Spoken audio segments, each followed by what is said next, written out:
Rabbeinu Nachman, Rabbeinu Nachman ben Feigen. Ashrayni, Ashrayni shezochini. Ki yesh kamo minai, kamo minai chayim. Aval hayoim hu yisi chayim toivim, chayim toivim, chayim toivim. Yes, kamo minai chayim. Aval hayoim hu yisi chayim toivim, chayim toivim, chayim toivim. Rabbeinu Nachman, Rabbeinu Nachman ben Feigen. Rabbeinu Nachman, Rabbeinu Nachman ben Feigen. Ashrayni, Ashrayni shezochini. Ki yesh kamo minai, kamo minai chayim. Aval hayoim hu yisi chayim toivim, chayim toivim, chayim toivim. Ki yesh kamo minai chayim. Aval hayoim hu yisi chayim toivim, chayim toivim, chayim toivim. Rabbeinu Nachman. Boker Tov, shalom à tous et à toutes. Ezrat Hashem, une excellente journée, beaucoup de bracha et d'atzlacha. Aujourd'hui, c'est la Iloula du Rav Shmuel Horowitz. Rav Shmuel Horowitz, c'est un très grand chassid Breslev qui avait, dans la génération qui nous a précédés. Il est décédé en 1973, je crois. C'est quelqu'un, vraiment un homme très très spécial, très grand. Il était à Ouman, il a pu aller à Ouman sous le rideau de fer. Il a passé 3 ans à Ouman. Et il a connu Avraham ben Nachman, il a connu les Breslevers de l'autre génération aussi.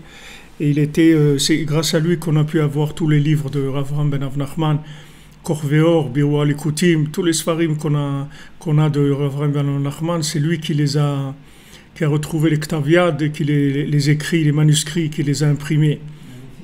Alors, Bezrat Hashem, que son srout, il soit avec nous, Bezrat Hashem, pour bénir tout le monde dans tout ce que vous avez besoin, de la santé, de la parnassa, du shalom bayit, de la joie, tout ce qu'il y a de mieux au monde, de bien-être dans le cœur, être bien dans sa peau, être bien dans sa vie, avoir la joie de vivre, avoir envie d'avancer, de construire, Bezrat Hashem. Voilà ce qu'on cherche avec le tzaddik. Alors, hier, on est arrivé, on est page 38 dans notre halakha. On l'a bientôt fini, hein, page 41, on aura fini cette halakha. Après, on va vers une autre halakha. Bon, on en a pour quelque temps, je pense que jusqu'à Rosh Hashanah, on a encore sur cette Torah-là. Ça fait maintenant un an et quelques semaines qu'on est sur la Torah 51. Bezrat Hashem. Alors, page 38, dans la première colonne, le Hot Mem Dalet 44, Ki be'emet b'kdusha b'makom sheyesh nekudat ha'emet habarur v'azar sham hu ma'ala gdola inyan ze, aynu b'chinat emuna, v'zeu b'chinat ma'alat ben Israël shema'aminim b'nei ma'aminim. Parce que là où la vérité, elle est pure, hein, alors c'est, si vous voulez, l'accès se fait par la Emouna. C'est-à-dire on adhère à cette idée-là, on adhère à ces principes-là, et avec ça, après, on va comprendre des choses. Après, on va comprendre des choses. Une fois Rabbi Nathan, quand Rabbi Nachman il parlait de la grandeur d'Eretz Israël, alors Rabbi Nathan il a dit à Rabbi Nachman, est-ce que c'est ces maisons-là qu'on voit et tout? Alors Rabbi Nachman il a un petit peu grondé, il a dit, qu'est-ce que tu crois que c'est? C'est ça ce que tu vois? Ces maisons, ces routes, c'est ça Eretz Israël. Qu'est-ce que tu crois que c'est? Tu vas voir quoi? Des trucs... Des trucs en 3D qui marchent dans la rue ou en 4D qu'est-ce que tu... c'est ça Eretz Israël. C'est-à-dire c'est la Emouna qui nous donne accès à la connaissance des choses qui sont très grandes, des choses extraordinaires. C'est la Emouna qui nous donne accès à ça. Donc il dit que la Emouna c'est une Ma'ala Gdola, c'est un très grand niveau.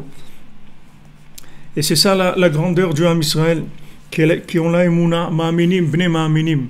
Ce sont des gens qui ont la Emouna et ce sont les enfants de gens qui ont vécu aussi avec la confiance dans Hachem. Ki anu ma'aminim b'Hashem Elokim emet ubtorato akdosha be'emuna levad blim shum chakirot vechochmot klal. Parce que nous, on a la Emouna dans Hachem, que Hachem il est émet et que sa Torah elle est émet, et ça on y adhère que par la Emouna. On n'y adhère que par la Emouna, c'est-à-dire on n'a aucune autre façon d'approcher ça que par la Emouna. Blishum chakirot vechochmot klal, sans du tout des chakirot, sans faire des chakirot et des chochmot, c'est-à-dire sans essayer de faire de la spéculation, d'essayer de voir peut-être que c'est comme ci ou peut-être c'est comme ça, sans faire du tout. On adhère. On adhère, c'est tout. On adhère. On adhère avec la confiance et sans essayer de chercher à décortiquer des choses, essayer de les comprendre. C'est pour ça qu'on peut arriver à des compréhensions qui sont au-delà de toutes les compréhensions de ce monde. Rabbeinu dit que tous les philosophes et les penseurs, alors eux, tout là où ils peuvent arriver, c'est jusqu'à la fin du monde des Galgalim, c'est-à-dire des astres. C'est-à-dire qu'ils peuvent réfléchir jusqu'au bout de l'astrologie. Mais après l'astrologie, ils n'ont pas d'accès. Eux, ils pensent qu'après le monde des astres, alors ça y est, c'est l'infini après. C'est tout de suite Hachem. Et ils pensent qu'il y a ce monde-là, de la matière, et après, quand on s'élève, il y a le monde des astres, et après les astres, c'est l'infini. Mais c'est pas vrai. Après les astres, ça commence les autres mondes. Il y a le monde de l'émanation, il y a le monde de Bria, et le monde de Hatzilut. Hatzilut, Bria, Yetzira, ces trois mondes-là, c'est des mondes qui sont au-dessus des astres. Et après, même au-delà du monde de la Hatzilut, de l'émanation, il y a encore des mondes et des mondes. Mais ces mondes-là, ce ne sont pas des mondes auxquels vous pouvez avoir accès par la logique. C'est des mondes que vous pouvez avoir accès que par la Emouna.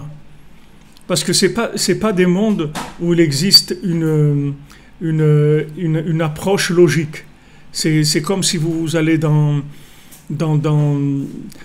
sur la Lune ou des trucs comme ça. Alors il y a des choses qui sont plus comme ici. La pesanteur, c'est pas la même. L'air, c'est pas le même. On peut pas respirer comme on veut là-bas. Et Mistama, le soleil aussi, ça doit pas être pareil. Il y a plein de choses qui changent.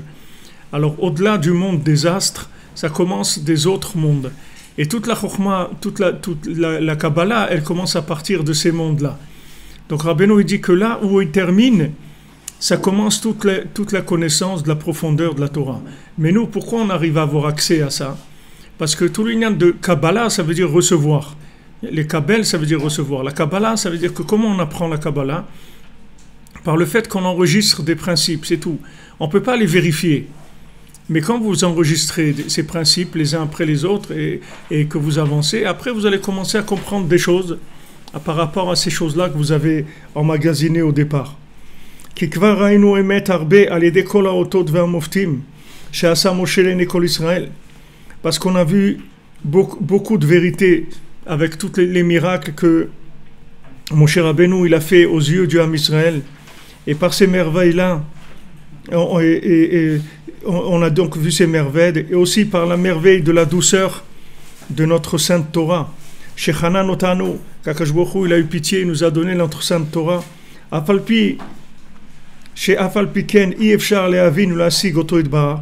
Bien que maintenant on ne puisse pas comprendre et atteindre le Hachem par notre compréhension logique, vi-efshar le'charetz shum kushya shel ha'mechakrim.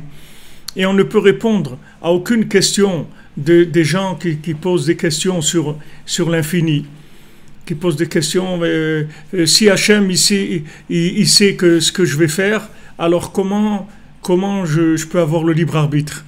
Comment je peux être libre et Hachem il sait ce que je vais faire? Alors comment je suis libre? Je ne suis pas libre. J'ai le libre arbitre ou je n'ai pas le libre arbitre? Si le libre arbitre, ça veut dire qu'Hachem il ne sait pas ce que je vais faire. Si c'est à l'avance ce que je vais faire, ça veut dire que c'est déjà prévu ce que je vais faire. Donc comment je suis libre et en même temps il sait ce que je vais faire? Alors c'est pas une question, c'est rien, on continue, c'est tout. On ne va pas en faire un plat, c'est rien pour nous. Ça ne nous dérange pas. Ça ne nous dérange pas. On avance. Ça nous dérange pas. Alors il y a beaucoup de questions qu'ils amènent, les philosophes, auxquelles on n'a pas de réponse. Pourquoi on n'a pas de réponse? C'est pas parce qu'on n'a pas de réponse, mamash. C'est qu'on n'a pas une réponse dans le monde de la logique. Mais dans les autres mondes, on a la réponse. Mais pas dans le monde de la logique. Donc logiquement, on ne peut pas répondre à ça. Mais dans de la connexion, on a la réponse à ça. Il n'y a pas de problème. Alors si on dit, mais alors explique-moi, mais je ne peux pas t'expliquer, parce que dans le monde de la logique, il n'y a pas. Dans ce monde-là, il y a des choses qui n'existent pas dans certains domaines. C'est-à-dire quand vous allez dans l'eau, alors il n'y a pas d'air. Quand vous allez dans l'air, il n'y a pas d'eau. Quand vous allez dans le feu, il n'y a pas ça. Il y a des éléments dans lesquels il n'y a pas d'autres éléments. Vous ne pouvez pas répondre avec un élément dans un endroit où cet élément ne se trouve pas. Alors ces réponses-là, elles ne se trouvent pas dans le monde de la logique. Mais dès que vous dépassez le monde de la logique, il y a la réponse, il n'y a pas de problème. Il y a des réponses à ces questions-là, mais pas logiquement. Il y a d'autres choses qui répondent, mais pas la logique. Sans logique. Il y a des réponses, vous pouvez avoir des réponses à des choses, mais pas par la logique. Donc sur ça, nous on est fort dans la Emouna et on comprend tout d'Afka avec la Emouna. Parce qu'on n'a pas du tout besoin de répondre à ces questions. Parce qu'on ne peut pas répondre. Parce que le ciel, il est bien plus haut que les cieux, ils sont bien plus hauts que la terre. Les chemins d'Hachem, ils sont beaucoup plus élevés que nos chemins à nous, là on se trouve nous. Comme il a dit le Rebbe, sur Hachem, c'est obligé qu'il y ait des questions. Parce que si on n'avait pas de questions sur Hachem, ça veut dire qu'on comprend Hachem, on est à côté de lui, on comprend ce qu'il fait, ce qu'il dit, etc. C'est normal qu'on ait des questions. Mais dans ce monde, les gens, ils ont des questions, ça les bloque. Ça les bloque, les questions. Mais il faut s'habituer à vivre avec des questions et que ça ne dérange pas. Ça ne dérange pas. Comme on a dit dans tous les derniers shiurim, maintenant vous vivez avec quelqu'un, vous vivez avec votre conjoint, avec des enfants, avec un patron, avec des amis, avec des voisins, avec un conducteur de bus, avec un conducteur de train, un chauffeur d'avion, un truc. Ok. Maintenant, ces gens-là, ils vont faire quelque chose que vous ne comprenez pas.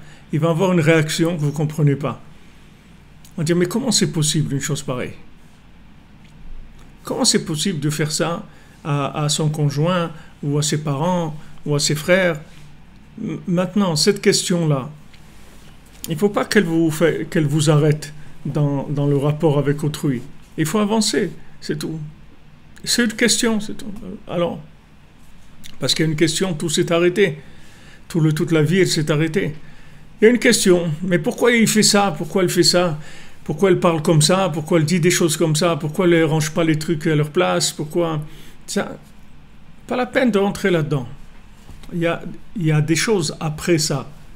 C'est dommage de s'arrêter là, parce qu'il y a la vie après ça. C'est dommage de s'arrêter sur ces questions-là.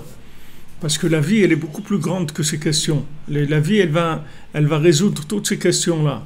Après, il n'y aura pas de questions du tout. Comme je vous ai dit, quand on aime, on n'a pas de questions. Quand on aime, on n'a pas de questions. C'est pas... Il y avait ce monsieur à Yerushalayim qui donnait à manger le Shabbat à des pauvres. Alors une fois, il a servi à manger à un pauvre et le manger ne lui a pas plu. Alors il a pris le plat du manger et il lui a versé il a jeté sur son vêtement de Shabbat. Il a jeté tout le manger sur lui. Alors le monsieur il a enlevé le vêtement, il a pris un autre, il a mis un autre. Et alors le monsieur, celui qui a jeté le manger, alors il s'est levé et il a commencé à partir.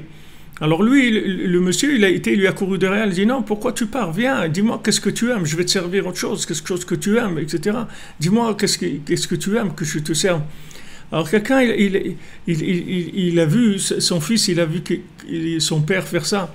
Il a dit mais comment tu trouves la force de faire des choses comme ça? Comment tu trouves la force que le gars il t'a jeté le manger sur toi et maintenant toi tu le cours derrière pour lui dire viens je te sers à manger où tu trouves des forces? Alors il lui a dit quand on aime il n'y a pas d'effort. Quand on aime il n'y a pas d'effort. Vous voyez bien la même scène si vous prenez un petit enfant de 1 an, il est assis sur sa chaise. Maintenant, il prend le manger et vous le verse sur vous, d'accord? Qu'est-ce que vous faites? Vous lui faites un bisou, vous le nettoyez, vous allez chercher un autre truc à manger, c'est tout. Je dis, tu n'aimes pas mon fils, mais qu'est-ce que tu aimes? Tu veux ça? Tu veux ça? Alors il dit d'accord. Il dit d'accord, vous lui donnez, il vous le prend et vous le jette dessus encore. Alors il dit, tu n'aimes pas ça, alors qu'est-ce que tu aimes? Putain, tu veux jouer? Alors viens, on va jouer. Pourquoi? Parce que maintenant, comme vous l'aimez, il n'y a pas de question. Il n'y a pas de question. Alors maintenant, que ce soit un petit bébé d'1 an assis sur une chaise de bébé, ou que ce soit un adulte qui a 20 ans, ou 40, ou 60, ou 80, ou 120, c'est la même chose. Qu'est-ce que ça change? Qu'est-ce que ça change? C'est sa vérité à lui du moment. Ce petit enfant, il prend le truc, il le jette par terre. Vous lui mettez un autre truc, et il le prend et il le jette par terre, le manger. C'est comme ça. Maintenant, vous avez un adulte qui va avoir comme ça des réactions qui sont comme ça. Alors, ça vous fait des questions. Il n'y a pas de questions. Si vous aimez, il n'y a pas de questions. Les questions, c'est quand on n'aime pas. Alors, il y a des questions. Mais nous, on a la émouna, c'est-à-dire on aime Hachem. Alors, on n'a pas de questions. On n'a pas de questions. Et si on a des questions, ça veut dire qu'il faut augmenter la dose de émouna. Il faut augmenter la émouna, il faut aimer plus Hachem. À ce moment-là, on n'aura pas de questions, parce qu'on sait que Hachem, il est que miséricordieux, c'est tout. Donc maintenant, on n'a pas de questions. Donc ce qui se passe avec nous, c'est que bien, c'est tout. Il n'y a pas des choses qui ne sont pas bien. Ah, maintenant, ça a l'air pas bien. Ça a l'air pas bien par rapport à quoi? Par rapport à ce que tu sais, mais tu sais rien.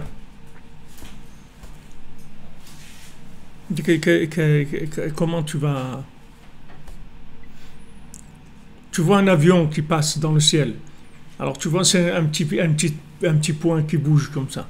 Maintenant là-bas, il y a 400 personnes qui sont assises dans l'avion, et ils mangent, un il lit du journal, l'autre il regarde un film, l'autre il rigole, l'autre il pense à ses affaires.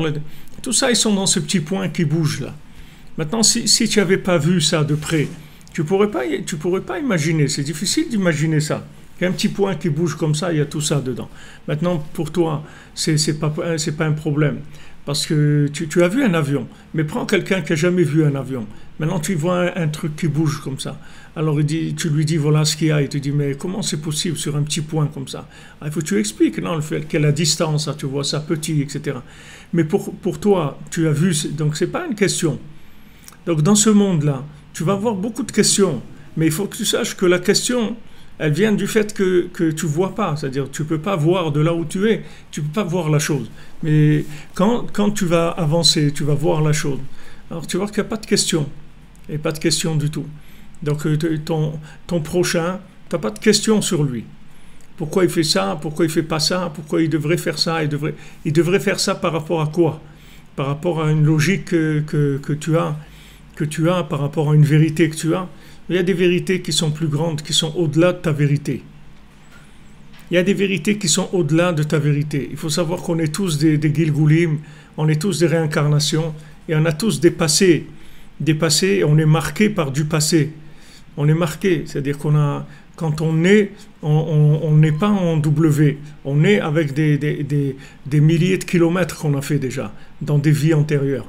Et ces vies antérieures, elles nous ont marqués. Donc elles nous donnent déjà des pré-enregistrements de certaines attitudes, de certaines conceptions des choses. On a déjà des choses préenregistrées. Donc ces choses préenregistrées, elles vont nous dire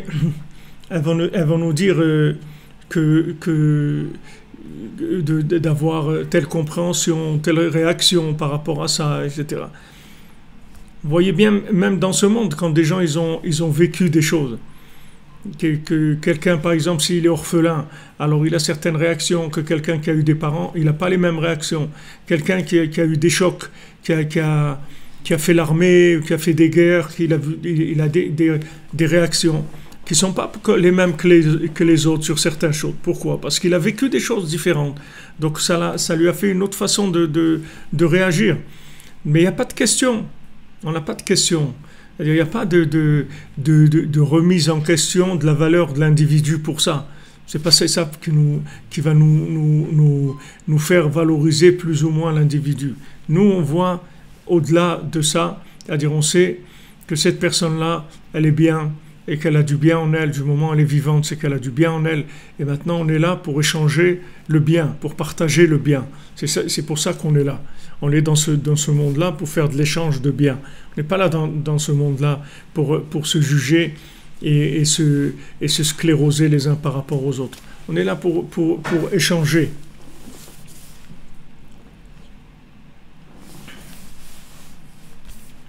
J'ai pas compris, Monsieur Barbier, l'un n'empêche pas l'autre. Dites-moi de quoi vous parlez, j'essaie de vous répondre.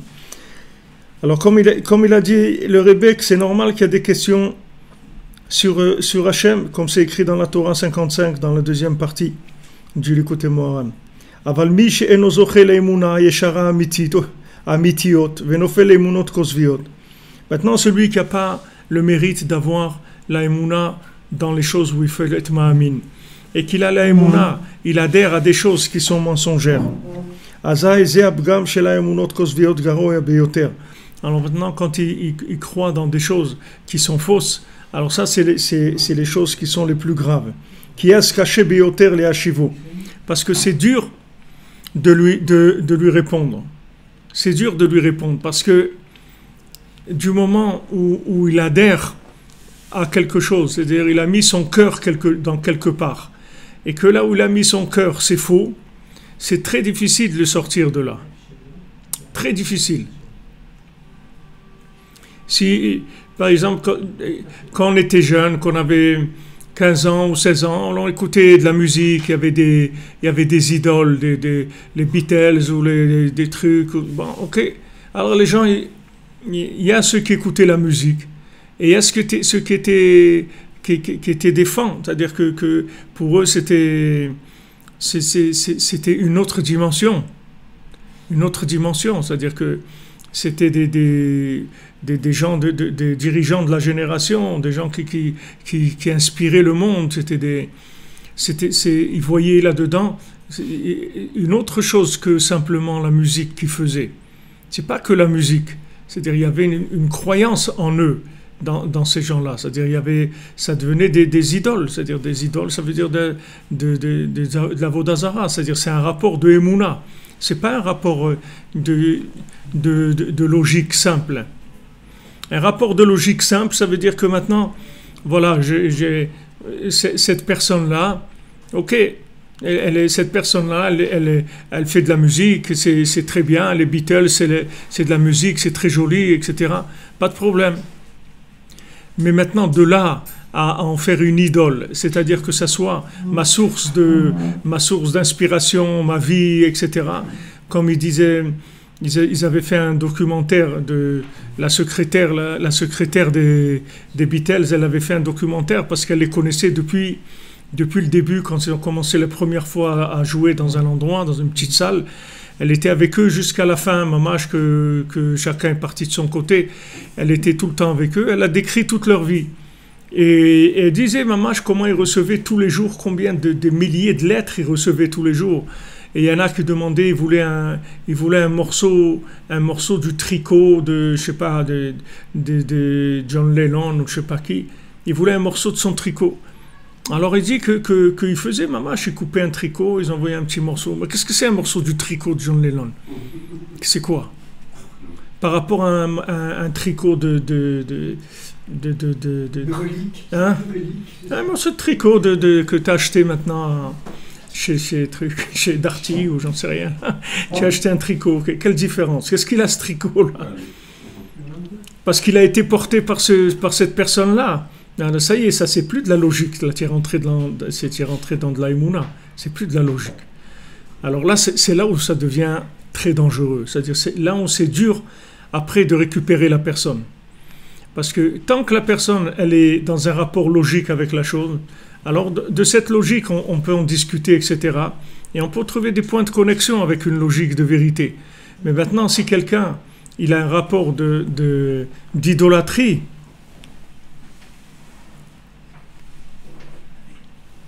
le rapport d'idolâtrie avec la chose, alors c'est très très difficile. C'est très difficile. Quelqu'un il va venir et va dire, mais qu'est-ce que tu accroches ce morceau de tricot là dans un cadre où tu le gardes dans un coffre-fort et tout, viens, moi je t'achète un tricot tout neuf. Et voilà. Mais non, c'est pas ça. C'est pas ça. Comme on raconte les Avdil, il y avait... c'était quand je crois que c'est quand le Noam Elimelech. Je crois quand le Noam Elimelech il est décédé. Non, c'est José de Lublin. Voilà. Quand le José de Lublin il est décédé, alors ils ont vendu sa kippa aux enchères. Alors ils ont fait des enchères et ils ont vendu sa kippa à un prix cher. Alors son épouse du José de Lublin, alors elle a lavé la kippa bien et tout pour la donner à celui qui a gagné. Alors quand il a vu celui qui avait acheté, il a dit, mais qu'est-ce que vous avez fait? Il dit, ben je l'ai lavé pour qu'elle soit propre. Il dit, mais une kippa propre, je peux l'acheter dans un magasin, je pas besoin. Moi je l'ai payé pour qu'il reste là-bas l'odeur, les trucs du José de Lublin. C'est ça que j'ai payé, c'est pas la kippa. C'est pas le tissu que j'ai payé. Et cette kippa, elle vaut pas le prix que j'ai payé. Donc j'ai payé la dimension qui est pas logique dans la chose. C'est ça que j'ai payé. Donc quand la personne elle tombe dans la émouna de la chose, alors c'est très très difficile de la sortir de là. Très très difficile. C'est autre chose complètement. Donc Rabbeinu il dit là-bas dans le de Baal Tfila que ceux qui sont tombés dans l'argent et qui en ont fait de la émouna, alors ça, c'est devenu extrêmement difficile de les sortir. Tous les autres qui sont tombés même dans des émounotes, dans des émounotes qui étaient fausses, on est arrivé, c'était difficile, mais c'est pas très très difficile. Mais ceux qui sont tombés dans la émouna, dans l'argent, c'est-à-dire que le rapport avec l'argent, c'est devenu un rapport de émouna, c'est plus un rapport de logique. L'argent, c'est de l'argent pour acheter des choses, c'est un moyen de vivre dans ce monde. Mais quand ça devient une autre dimension, que là-bas ils ont fait des dieux, ils ont fait des anges, ils ont dit celui qui a telle somme d'argent, c'est un ange, celui qui a plus, il devient un dieu lui-même. Et après ils ont commencé à faire des sacrifices humains pour ces dieux-là. Alors le Baal Tfila, il a dit là on est vraiment dans un problème. parce qu'il y a eu la émouna, c'est-à-dire l'adhésion à la chose au-delà de la logique. Au-delà de la logique, alors là, c'est devenu quelque chose de très très difficile.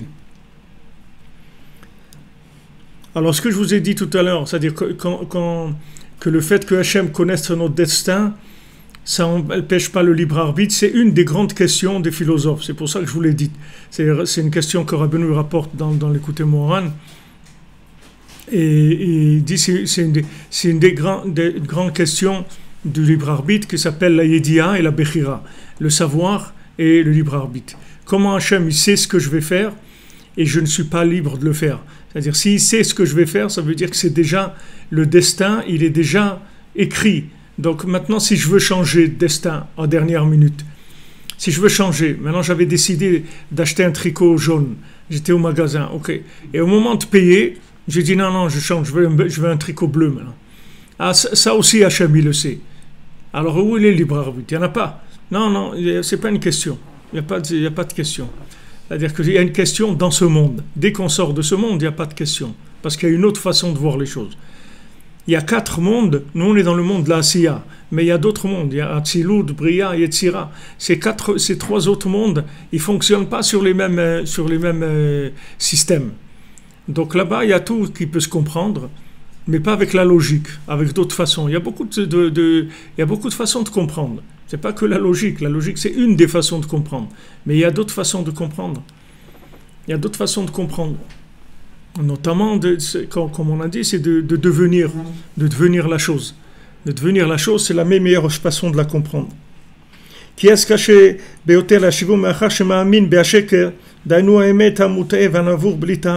c'est-à-dire celui qui croit dans du mensonge, c'est très difficile de le sortir, parce qu'il n'est même plus dans la logique. Il n'est plus dans la logique, vous ne pouvez plus le raisonner. Vous lui dites, mais quoi, le morceau de tricot, là, c'est quoi ce truc-là? C'est quoi? Il dit, tu comprends rien, tu sais pas ce que c'est. Tu sais pas ce que c'est, un morceau de tricot de John Lennon et tout. C'est très, tu peux pas savoir ce que... Qu'est-ce que tu vas lui dire? Tu peux rien lui dire. Il sent des choses, tu peux rien lui dire du tout. Il a un rapport de émouna avec le mensonge. Qu'est-ce que tu peux rien lui dire.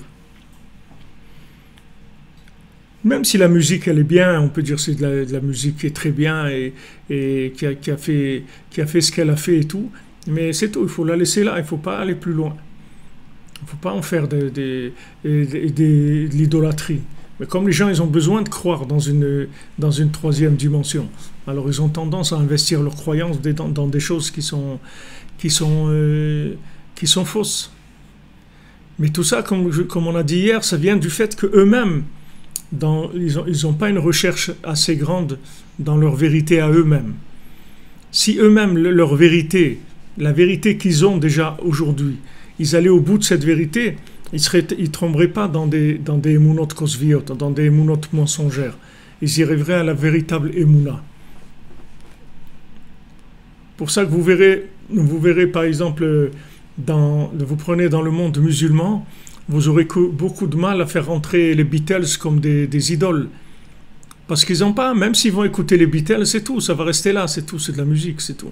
Mais ils peuvent pas faire des idoles, parce qu'ils croient en Dieu. Ils croient en Dieu, c'est tout. Leur vie, c'est Allah, ils croient en Dieu. Il n'y a pas il n'y a pas une que quelqu'un va venir remplacer Dieu, parce qu'il sait jouer de la guitare ou sait faire du piano. Il ne va pas remplacer Dieu. Il va être au maximum un bon musico. Ok, on va écouter, on va kiffer un moment. C'est bon, super, on peut aller à un concert, tout ce que tu veux.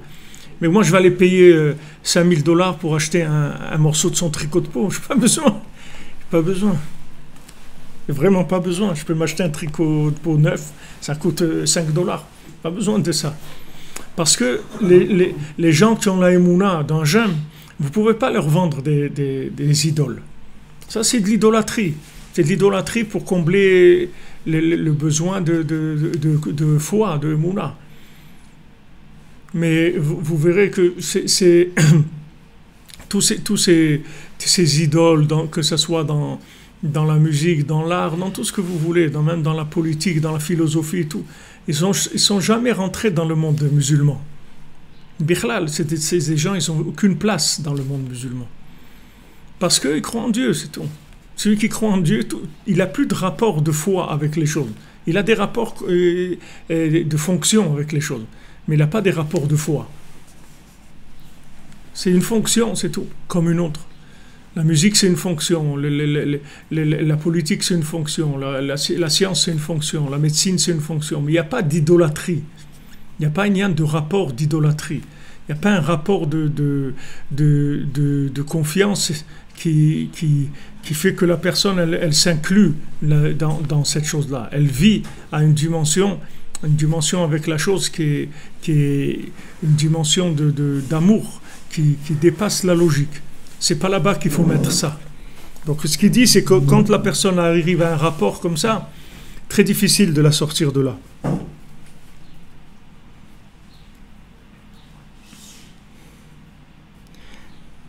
C'est-à-dire que maintenant, il croit dans du mensonge, c'est-à-dire dans de la vérité qui est fausse et qui n'a aucune explication logique. Il n'y a aucune explication logique.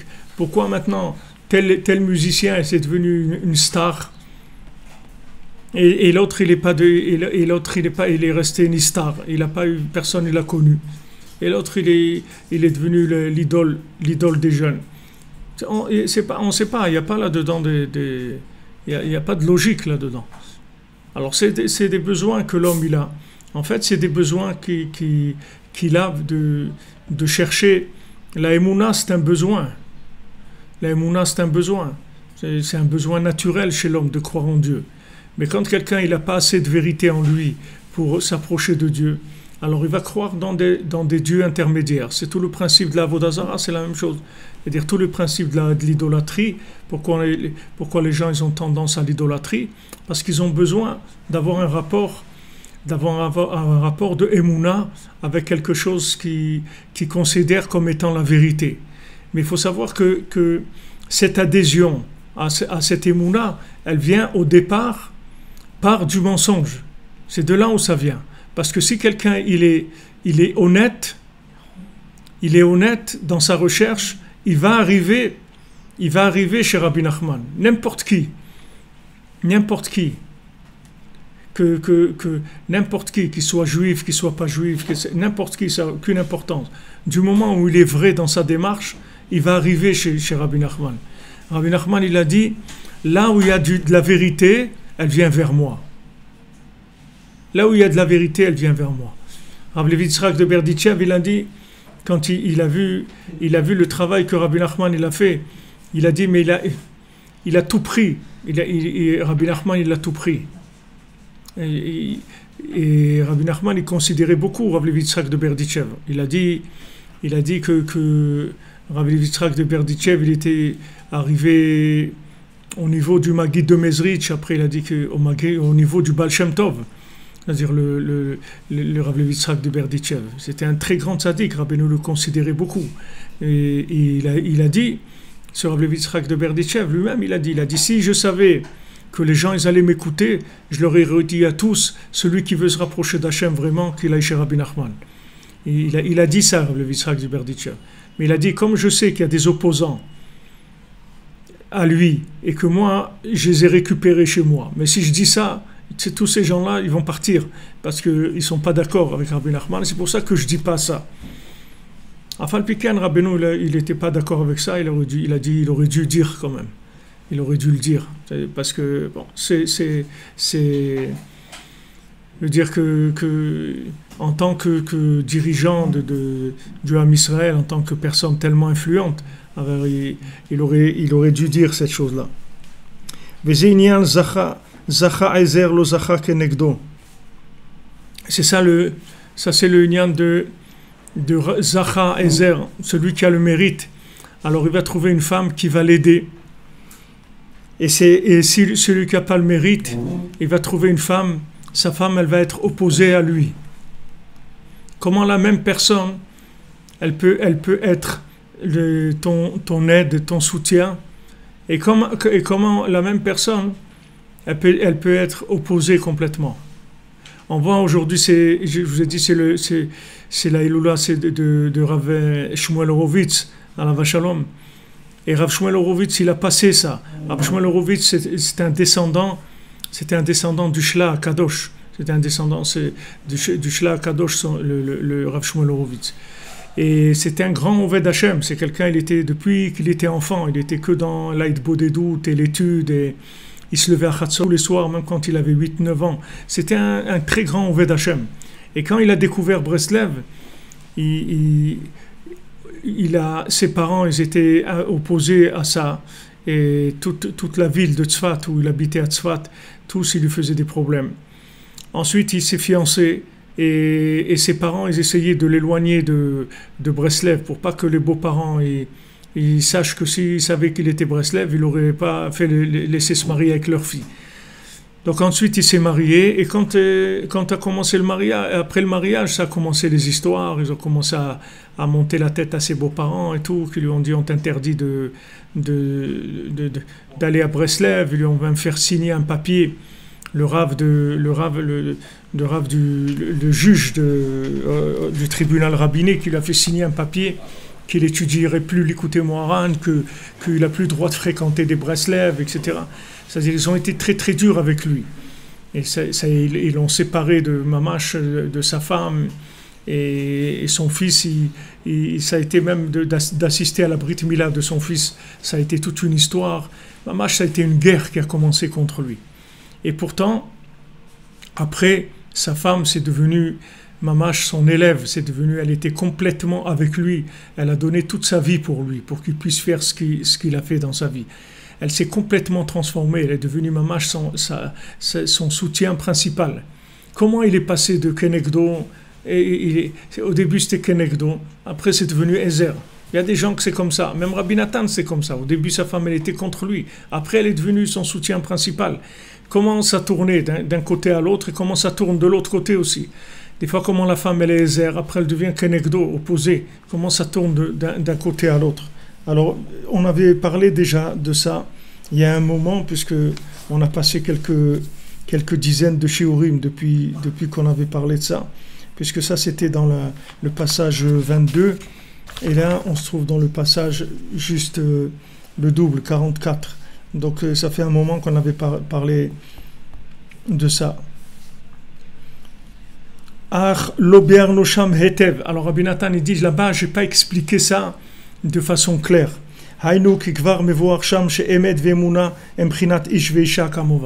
Parce que Emet et Emouna, c'est un mari et sa femme. La femme, c'est la Emouna et le mari, c'est le Emet.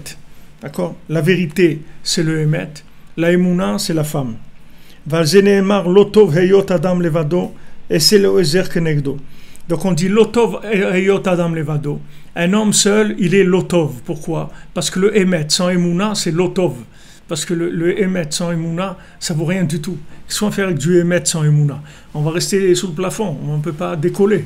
Il n'y a pas de décollage, il n'y a pas de connexion avec l'infini. Quelqu'un, même s'il cuisine la vérité, mais il n'adhère pas à une autre dimension, jamais il va progresser. Le maximum va cuisiner les éléments qu'il a, mais il ne va pas pouvoir progresser. Donc il y a Emet et Emouna, les deux ils doivent travailler ensemble. C'est-à-dire je dois aller chercher du Emet. Ce Emet, il va me donner accès à plus de Emouna. Cette Emouna, elle va me donner accès à plus de Emet et plus de Emouna, et comme ça sans arrêt. Donc Lotov Adam Liot Levado, un homme seul, il est Lotov. Parce que la vérité sans Emouna, c'est du mensonge. Il n'y a pas de vérité sans Emouna. La vérité, sans Emouna, elle se fait dépasser en quelques minutes, elle est dépassée déjà. Si la vérité, elle n'est pas connectée, elle est dépassée tout de suite. C'est comme si vous prenez un truc qui marche avec la pile. Si vous ne le chargez pas, vous n'avez pas une source de courant, ok, ça va marcher le temps que ça va marcher. Après ça y est, c'est fini, il ne marche plus. La pile, ce n'est pas quelque chose qui donne de l'énergie éternelle. Ça donne de l'énergie momentanée. Le Emet, il est toujours avec le temps. Dès que le temps il bouge, ce Emet-là, il change.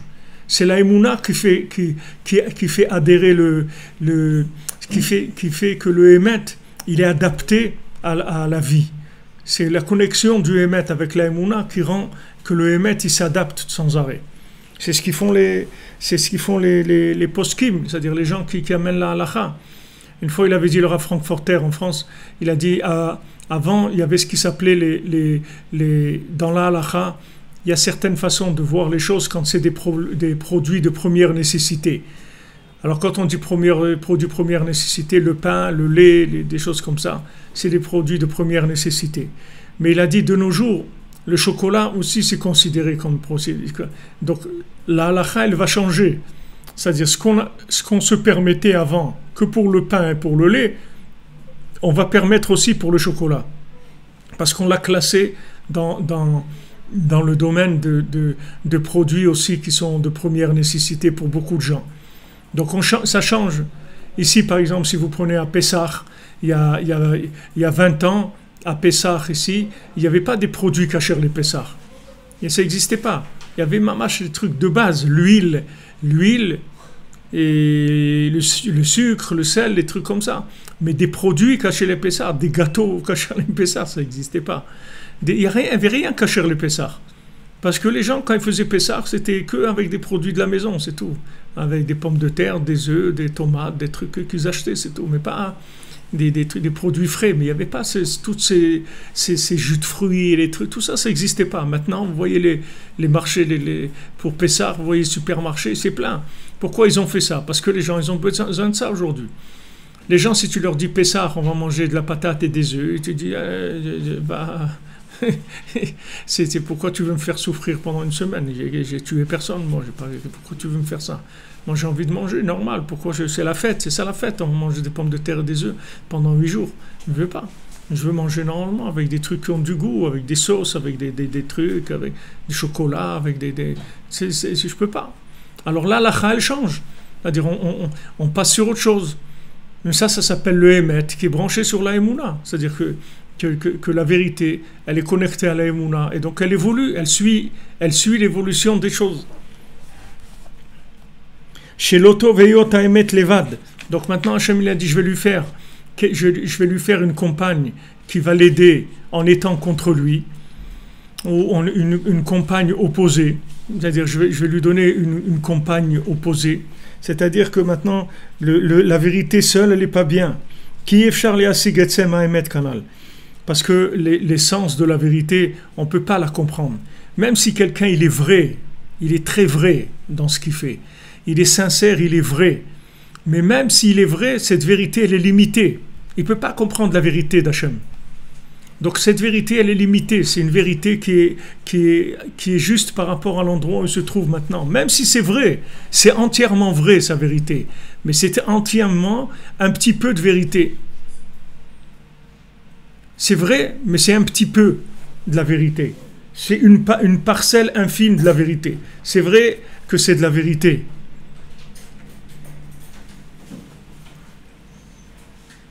C'est vrai. Quelqu'un dit, mais est-ce que ça c'est vrai? Oui, c'est vrai. Mais c'est vrai de façon limitée. Donc tu ne peux pas dire que cette vérité elle est absolue. Ce n'est pas de la vérité essentielle. C'est de la vérité du fonctionnement fonctionnel de maintenant. C'est tout. Ta vérité, elle est de maintenant. Il faut que tu saches qu'il y a beaucoup de vérités dont tu n'es même pas conscient qu'elle existe. Tu n'es pas conscient qu'elle existe. Il y a des gens qui sont là où ils sont, qui sont des travailleurs honnêtes, des gens qui travaillent honnêtement, des agriculteurs ou des gens qui travaillent à la poste ou n'importe quoi, des gens honnêtes dans leur vie, droits, honnêtes, corrects, qui respectent leurs prochains, qui sont... Mais ça n'empêche pas que cette vérité, elle est toute petite par rapport à ce qu'il peut avoir comme vérité. Même s'il est vrai dans ce qu'il vit, même s'il fait son travail honnêtement, il respecte tout le monde, il ne vole pas, il ne ment pas, il ne triche pas, il haït personne, tout ce que tu veux. Mais tout ça, c'est limité. Ce n'est pas ça la vérité. C'est bien, c'est une partie de vérité. C'est une petite partie mais la vérité, l'essence de la vérité, c'est quelque chose qui est caché de tout le monde. Il n'y a personne qui peut y arriver. Alors maintenant, il dit, c'est impossible de comprendre l'essence de la vérité. Donc qu'est-ce qu'Hachem lui a fait? Il lui a fait à l'homme, il lui a dit, je vais lui faire quelqu'un qui va l'aider à arriver à l'essence de la vérité. Et c'est ce qu'il a dit à Adam Arishon. Quand Hachem il lui a fait Chava, il lui a dit, Apaham et Tsem Me'atzamai. Maintenant, c'est l'essence de moi-même. C'est-à-dire, ça y est, enfin j'ai trouvé l'essence de ma vérité. Et qu'est-ce que c'est maintenant, comment Hachem il lui a donné quelqu'un qui va l'aider à arriver à l'essence de la vérité? Là, c'est la personne qui va lui donner la Emouna. C'est-à-dire sa femme, ça représente la Emouna.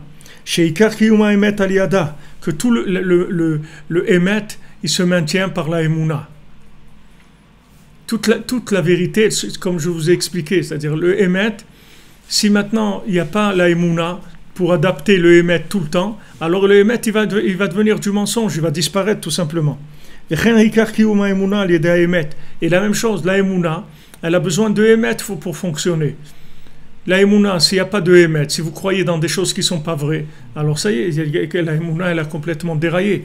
Donc la Emouna, elle doit être tenue par le Emet, mais c'est en même temps, c'est le point de départ pour arriver à un Emet plus grand. C'est-à-dire que normalement, voilà comment ça fonctionne. C'est-à-dire que quelqu'un, il a son niveau de vérité, là où il est, peu importe où il est. Si c'est un joueur de football ou de tennis ou un cadre à la SNCF ou n'importe quoi, il est là où il est, d'accord ? Il a sa vérité. Cette vérité, il faut qu'il se connecte à la foi qui est en fonction de cette vérité-là. Et à ce moment-là, ça va lui ouvrir un accès à une vérité plus grande. Et cette vérité plus grande va l'amener à une foi plus grande. Jusqu'à ce qu'à la fin, il va découvrir des niveaux de foi très très élevés et des niveaux aussi de vérité qui sont très très élevés.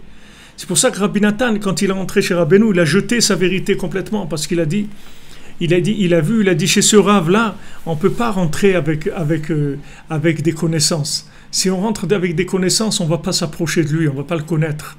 C'est dommage parce que je ne vais pas le connaître comme il faut. Donc si je veux le connaître, il faut absolument que je me débarrasse de toute vérité que j'ai pu emmagasiner. On parle maintenant des vérités de Torah, que Rabbi Nathan c'était un grand érudit en Torah. C'était un grand tzaddik, c'était un tzaddik. Rabbeinu l'a dit, c'est un tzaddik. Avant qu'il vienne chez Rabbeinu, c'était un tzaddik déjà, Rabbi Nathan. Pourtant, il a pris toute sa vérité, il l'a jetée, il a dit maintenant on va découvrir qu'est-ce que c'est la vérité de cet homme-là. Qu'est-ce qu'il est venu amener dans le monde. Et c'est comme ça qu'il a découvert Rabbeinu. S'il était resté avec sa vérité, il aurait rajouté un petit peu il aurait embelli un petit peu la vérité avec ce que Rabbeinu il a dit. Comme Rabbi Nathan il dit, c'est-à-dire que si tu considères que Rabbeinu c'est le pain, alors après tu vas trouver que toute la Torah et tout, tu vas embellir le nian de Rabbeinu. Mais si tu considères que le reste c'est le pain et Rabbeinu c'est venu pour embellir, alors ça change tout. Ça change tout.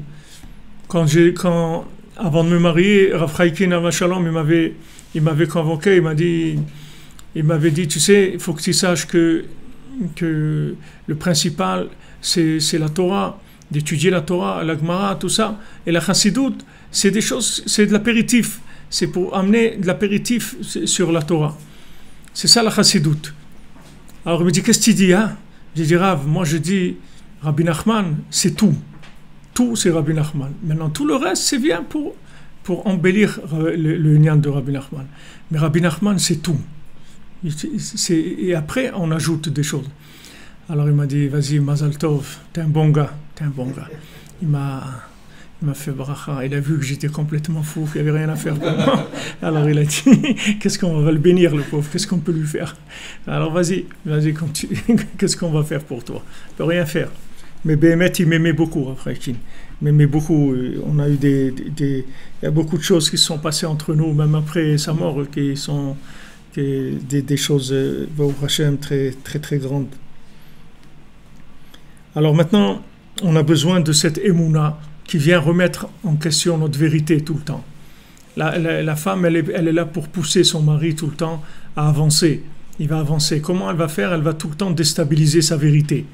Elle ne va pas le laisser vieillir dans sa vérité. Tout le temps, elle va le déstabiliser.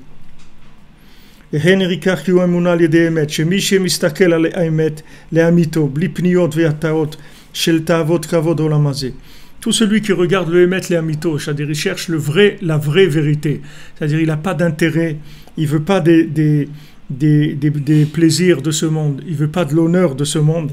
Lui, il va comprendre en qui il faut avoir confiance. Parce qu'il cherche la vérité. Donc maintenant, il sait à quoi ça ressemble. Comme Rabbeinu l'a dit, le monde, il ne pourra pas vous tromper. non seulement vous n'allez pas vous tromper vous-même, mais le monde aussi ne pourra pas vous tromper. Parce qu'il dit celui qui a goûté le vin hongrois, on ne peut pas lui dire que ça c'est du vin hongrois. Le vin hongrois, c'est du vin hongrois, c'est autre chose, ça n'a rien à voir avec les autres vins. Celui qui goûte le vin hongrois, il goûte un vin, il n'y a aucun vin qui peut ressembler au vin hongrois. C'est un goût extraordinaire. Donc Rabbeinu il dit, vous avez goûté le vin hongrois, personne ne va vous dire ça c'est du vin hongrois. Quelqu'un il va venir, il va dire, ouais la Torah, ça c'est de la Torah, ça, ok d'accord, c'est bien, c'est très mignon. Mais tu ne peux pas comparer, ça n'a rien à voir. Rabbi Nachman, ça n'a rien à voir. Les enseignements de Rabbi Nachman, ça n'a rien à voir avec tout ce qui s'enseigne. Bien que tout ce qui s'enseigne, c'est bien, et tous les tzadikim, ils sont bien, et c'est du moment où c'est émet. Tout est... Une fois, on a dit à Rabbi Nachman, on lui a dit, le Maguid de Mezrich, là, à chaque fois qu'il regardait quelque part, n'importe quoi qu'il regardait, il voyait toujours les 7 bergers du Ham Israël. Jamais il voyait la chose elle-même. Il voyait toujours les 7 bergers, dans tous les endroits où il regardait. Alors Rabbi Nachman il a dit, tout ce qu'on dit sur le Maguid de Mezrich, on peut y croire. Parce que le Maguid de Mezrich, c'était quelqu'un de très très grand.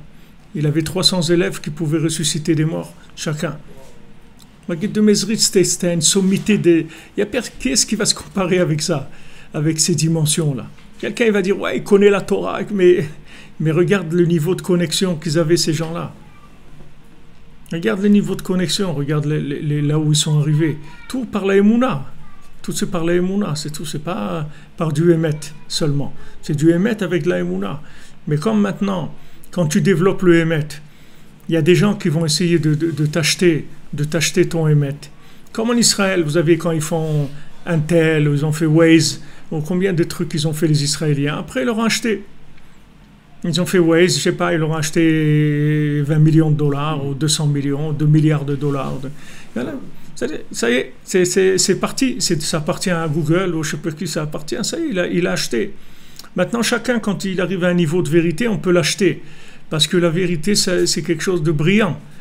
C'est quelque chose d'impressionnant. Alors, on peut l'acheter. Donc, à chaque fois, il doit faire attention de ne pas avoir de l'acheter, de ne pas se laisser acheter. Parce qu'il y a des gens qui veulent l'acheter. Il y a des gens, ils attendent que ça. Haman, il attend que ça. Haman, il veut acheter les gens. Il veut acheter. Et ce qui l'énervait, c'est que toujours Mordechai lui disait, tu es un esclave. Il disait à Haman, toi tu es un esclave. Et lui, Haman, il cachait ça. Lui, il voulait se faire passer pour un empereur, comme Napoléon, c'est un fils de servante. Et tu ne peux pas dire Napoléon, tu es un fils de servante. Et c'est un empereur. Mais ce n'est pas un empereur, c'est un fils de servante. Ok, il est devenu empereur. Il est rentré, il s'est fait acheter là-dedans. Mais c'est un fils de servante. Lui, qui est un fils de servante. Haman, c'était un esclave. Et Mordechai disait toujours, voilà le contrat de vente, comme quoi tu as été vendu comme esclave. Tu es un esclave.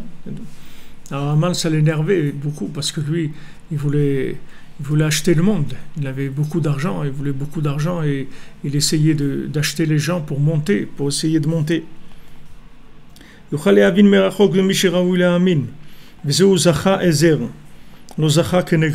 C'est ça le nial, que s'il a le mérite, alors la Emouna, ça devient une aide. S'il n'a pas le mérite, la Emouna, elle devient opposée à lui, c'est-à-dire ça devient une Emouna qui est fausse. Ça veut dire zacha. Le mot en hébreu zacha, ça veut dire il a eu le mérite, mais ça veut dire zach aussi, ça veut dire pur. Zach, ça veut dire pur. Shemen katit zach la maor.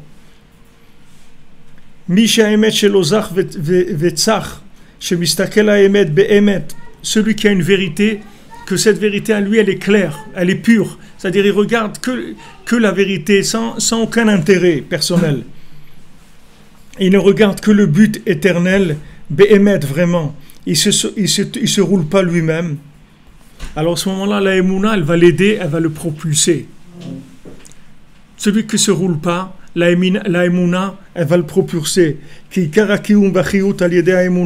Parce que tout le maintien et la vitalité, il vient de la Emouna.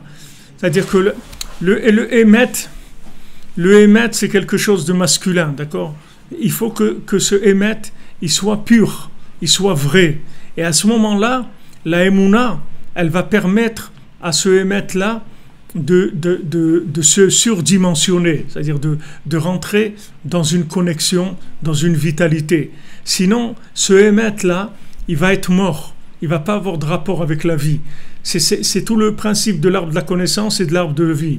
C'est-à-dire qu'il faut que l'arbre de la connaissance, il soit connecté à l'arbre de vie pour qu'il ait une valeur.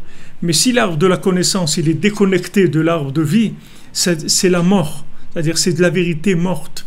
Elle suit pas le monde. Elle donne pas de la vitalité. Et donc après, c'est obligé que ça donne du traditionnalisme.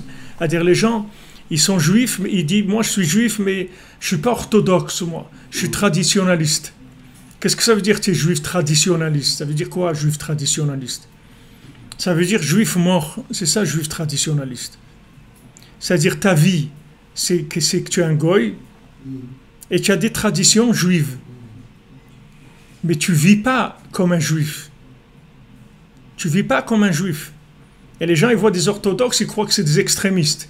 Ils disent, ouais, mais vous êtes des layatollahs juifs. Une fois, ils avaient fait comme ça le point, ou je ne sais pas, les layatollahs juifs. Mais les orthodoxes, ce n'est pas des extrémistes. C'est des juifs, c'est tout. C'est des juifs. Ce n'est pas des extrémistes. C'est des extrémistes par rapport à quoi? C'est des juifs, c'est tout. Ils vivent connectés à Hachem. Alors quand maintenant vous vivez connecté, alors on vous appelle un extrémiste. Dans n'importe quel domaine, on appelle tu es un extrémiste. Pourquoi? Parce que tu vis la chose. Mais tant que la chose elle reste sur papier, comme ça, théorique, gentille, etc., alors il n'y a pas de problème. Le monde il accepte cette vérité. Mais le monde il ne supporte pas de la vérité connectée. Il ne supporte pas ça. Il veut de la vérité morte, pas de la vérité vivante. Pas de la vérité qui fait des petits, comme on dit. Pas de la vérité qui avance. Il veut de la vérité qui ne bouge pas. Et si elle bouge, c'est que dans de la manipulation de vérité, mais pas avec une autre dimension, qui est la Emouna. Donc Hachem, il a vu ça tout de suite, que c'est le manque qu'il allait avoir à Adam Arishon. Donc il a dit, je vais te donner une compagne qui va être la Emouna de ton Emet. C'est pour ça qu'il a dit, c'est l'essence de moi-même, c'est-à-dire c'est la Emouna de moi-même. C'est pas mon Emet, c'est la Emouna de moi-même. Mais pour ça, il ne faut pas se rouler dans son Emet. Les gens ils se plaignent qu'ils sont tombés sur des femmes qui ne les ont pas suivies, qui ne les ont pas aidées, qui ne les ont pas aimées, qui s'opposent à eux dans leur judaïsme, qui ne les laissent pas tranquilles et tout. Pourquoi? Parce que son Emet à lui, il a un problème. Si lui, il était vrai, alors il a la compagne qui correspond à lui en tant qu'individu qui est vrai. Maintenant, s'il rentre lui-même, il se ment lui-même, il va trouver la compagne de ce mensonge qu'il a en lui. C'est ça qui va attirer vers lui. L'homme, il va attirer vers lui ce qui est là où il se trouve maintenant. Donc il ne faut pas qu'il se plaigne, qu'il dise « Ouais, mais moi je croyais que j'allais me marier avec une fille qui allait m'aider dans la Torah, qui allait me soutenir, etc. » Il ne faut pas que tu aies des reproches sur ça. Il ne faut pas que tu dises comment ça se fait. C'est très simple comment ça se fait. C'est que le Emet, il attire la Emouna qui lui correspond, c'est tout. Si tu te trouves dans un Emet qui est à moitié, alors tu vas attirer une Emouna qui est à moitié. Tu ne vas pas attirer une Emouna qui est en rapport avec le Emet, le vrai Emet. On ne parle pas maintenant de Emet Lamito encore. On parle juste de vérité par rapport à l'endroit où tu te trouves, c'est tout. Que dans ta démarche, n'importe où tu es, tu sois vrai. Alors là, tu vas voir la compagne qui va t'accompagner et t'aider à avancer là-dedans. Et ensemble, vous allez avancer, découvrir des choses. Mais si maintenant, dans ta vérité elle-même, elle est mitigée. C'est-à-dire, il y a un peu de vrai et il y a beaucoup d'intérêt aussi. Alors, la compagne que tu vas attirer, c'est une compagne qui va être aussi avec beaucoup de problèmes, qui va te faire beaucoup de problèmes dans ta vérité, qui va s'opposer beaucoup à ta vérité. Parce que dans ta vérité, tu as rentré des mélanges, tu as mélangé des intérêts, tu as mélangé des intérêts. La vérité, elle ne supporte pas les intérêts, il n'y a pas d'intérêt. La vérité, c'est la vérité, c'est tout, il n'y a aucun intérêt. Il faut dire ce qu'il y a à dire, c'est tout. Quand je suis sorti de chez Rav Chaikin, j'ai eu cette discussion avec le Rav Chaikin, c'était avant mon mariage.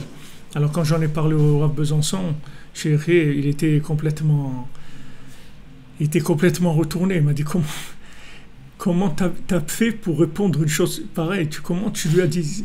Comment tu as pu dire ça à Rav Chaikin? C'est-à-dire, comment ça t'est sorti que tu dis ça à Rav Chaikin? Moi, je voyais pas ce que je pouvais lui dire d'autre. Qu'est-ce que j'allais faire semblant? Lui dire, oui, Rav, bien sûr, mais vous avez raison, c'est sûr. Mais c'est évident, non? Pourquoi je suis là? Mais je ne peux pas dire quelque chose comme ça. Maintenant, j'ai pris des gros risques parce qu'il aurait pu me jeter, m'envoyer balader, m'enlever tout ce que j'avais et tout. Il aurait pu me jeter. Mais je n'ai pas fait de calcul. Ça, c'était vrai. C'était vrai, c'est tout. C'est comme ça, c'est tout. Ça, c'est vrai, c'est tout. La même chose quand j'ai rencontré ma femme. On m'a la présentée. Je lui ai dit, regarde, moi, ma vie, c'est Rabbi Nachman. Moi, je fais ce que Rabbi Nachman il dit de faire. C'est Chatzot, et Bodedout. Je vais aller à Ouman. D'ailleurs, 2 mois après mon mariage, j'étais à Ouman. Et pas Ouman de maintenant. Ouman sous l'URSS où c'était des risques énormes. Il dit, moi, ma vie, c'est ça. Si tu veux me suivre, voilà, moi, sache que c'est ça, ma vie. Moi, je suis là-dedans. Moi, ce que je vis, c'est rien que ce que Rabbi Nachman il a dit. C'est tout. Le reste, ça ne m'intéresse pas du tout, du tout. Moi, je suis dans ce chemin-là. Tu veux m'accompagner? Voilà. C'est comme ça, c'est tout. Mais sache qu'il n'y aura que ça et je n'aurai rien d'autre. Pas la peine de me parler d'autre chose, ça ne m'intéresse pas du tout. Moi, il n'y a que ça dans ma vie, c'est tout. Voilà, c'était clair. Truc, pas de problème. On avance. Mais si ta vérité, elle n'est pas claire au début, tu commences à faire des mélanges. Un peu de ça, un peu de ça. Tiens, un bouquet, comme on dit, varié, voilà. Un panaché, tu fais un panaché. Un petit peu de panaché, un petit peu de rouge, du jaune, du bleu. Et après, ça devient problématique. Mais c'est uniquement parce que la démarche de l'homme, elle n'est pas vraie. Mais si ta démarche, elle est vraie, tu vas attirer vers toi la compagne de l'essence de ta vérité. Même la vérité, ta vérité que maintenant tu es à peine au début, tu n'as pas commencé encore à développer vraiment. Mais le fait que maintenant tu es honnête, tu es sincère dans ta démarche, tu vas attirer la compagne de cette vérité-là et tu vas construire avec elle, tu vas avancer, elle va t'aider dans tout ce que tu vas faire, elle va t'aider dans la Emouna, tout le temps te donner plus de Emouna par rapport à ton Emet. Et comme ça, vous allez progresser sans arrêt. Mais si au départ tu triches, alors tu vas avoir une femme aussi qui est pas en place par rapport à la vérité. Et donc, elle va s'opposer à ta vérité, parce que ta vérité, elle correspond à l'Emouna. Elle est mélangée avec des intérêts de ce monde. Il faut que la vérité, elle ne soit pas avec des intérêts de ce monde. À ce moment-là, c'est une ligne qui amène la personne vers l'infini. Tous les jours, il va faire que progresser. Mais s'il y a un mélange, ça y est, c'est des problèmes.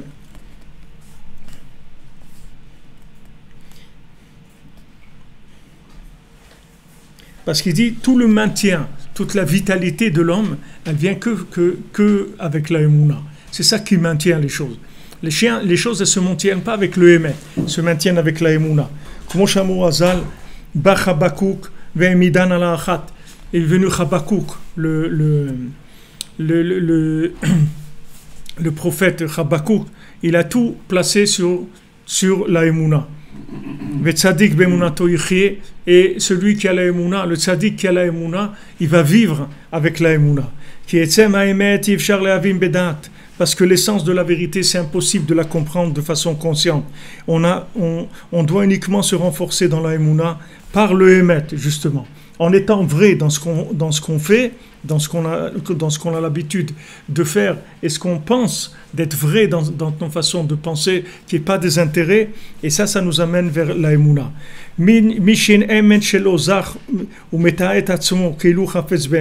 Celui qui n'a pas une vraie vérité, qui est pure, et qui se trompe, il fait soi-disant que ce qu'il cherche c'est la vérité. Mais Béhémet, il est uniquement intéressé par l'honneur de ce monde et des intérêts de ce monde et des plaisirs de ce monde. Alors la Emouna, elle devient opposée à lui. Donc c'est le schéma, il n'est pas difficile à comprendre. Si ton Emet, il est vrai, là où tu te trouves, je vous dis encore, on ne parle pas maintenant du Emet de quelqu'un, mon Emet à moi, par rapport à là où je me trouve. Ce que moi je sais qui est vrai, c'est-à-dire que moi je suis vrai par rapport à moi-même. alors la Emouna, elle va m'aider à progresser. Si maintenant je ne suis pas vrai par rapport à moi-même, la Emouna, elle va être contre moi. C'est-à-dire qu'elle va venir me tromper encore plus.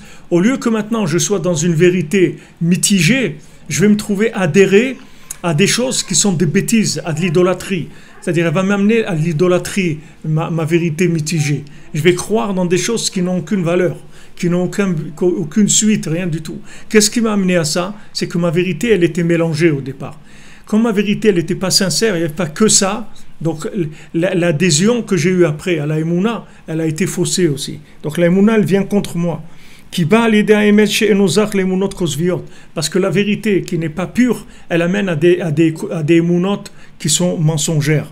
C'est-à-dire que ça, elle vient opposer à lui. Parce que la émouna mensongère, ça s'appelle une femme méchante qui est plus amère que la mort. Parce que là, sa femme, elle le trompe. C'est-à-dire elle l'emmène dans des chemins qui sont faux et elle le repousse encore plus.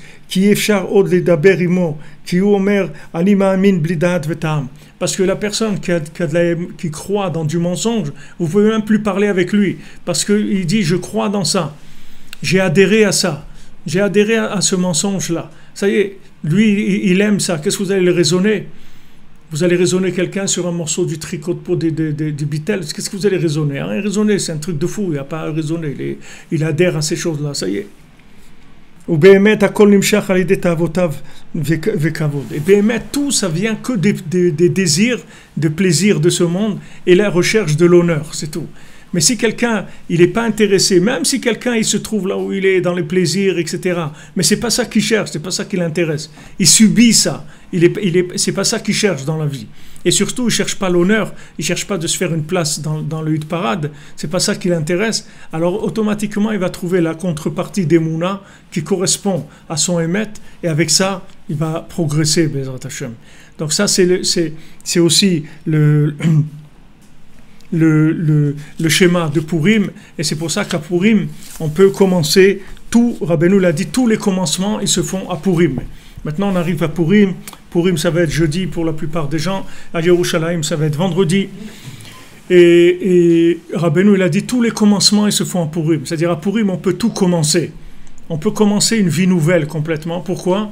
Parce qu'à Purim, on va boire de manière à ce qu'on sache que Béhémet, la différence entre Haman et Mordechai, on ne comprend rien. On ne sait même pas quelle différence il y a entre les deux.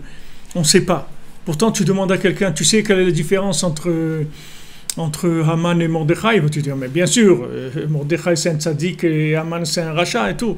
Non, tu n'as pas bu assez. Il faut que tu bois à Purim jusqu'à vraiment, tu as plus du tout, tu ne sais plus où aller la vérité. C'est-à-dire que tu n'as plus de... Tu ne sais plus faire toi-même raisonner, etc. Tu annules tout ça. Et du moment que tu annules tout ça, voilà, tu peux commencer à vivre. Parce que tout ce qui t'empêchait de vivre, c'est que tu croyais que tu as compris ça et tu as compris l'autre. Tu crois que tu as compris. C'est ça qui t'empêchait de vivre. Parce que ta vérité, elle était fausse. Donc, dans ta vitalité, ce qui te donnait de la vitalité, elle ne vient pas du Hémet. La vitalité, elle vient de la Emouna. Elle ne vient pas du Hémet. Elle vient de la Emouna qui correspond au Hémet. La vie, c'est la femme qui fait naître un enfant. Même un non-juif, s'il donne un enfant à une juive, alors l'enfant, il est juif. Parce que c'est la Emouna qui compte, c'est pas le Hémet. Même tu prends un non-juif, qu'est-ce qu'il peut avoir comme Nekuda de Hémet? Toute petite, presque insignifiante. Ok, ça suffit que l'enfant, il est juif. Parce que le principal, c'est la Emouna qui donne la dimension, la chose. C'est pas le Hémet. Donc à Purim, toute la grandeur de Purim, c'est justement qu'on arrive à un moment où on ne comprend rien. La Megillah, il n'y a pas le nom d'Hachem. C'est un jour où il n'y a que du shalom, de la bonne entente et tout. On ne tient plus compte de ce qu'on pense pas. Le banquier, il offre un mishloach manot, même si l'autre il a découvert à la banque, ça ne change rien. Il y a plus de... Ça ne change rien, ça y est, c'est un jour de shalom. On se déguise tous pour dire que notre vérité, elle n'est pas parfaite. que même si apparemment on a une vérité comme ça et comme ça, mais en fait c'est pas vrai parce qu'on est tous déguisés. Et tout ça, sont des éléments qui vont nous aider à lâcher notre concept de la vérité qui est faux. C'est-à-dire savoir que émet, on comprend rien. Et si tu sais que tu comprends rien, à ce moment-là, tu commences à vivre. C'est pour ça que tous les débuts se font pour Purim. Toutes les atralot. Bezrat Hashem, be'atzlacha, bonne journée, que des bonnes nouvelles.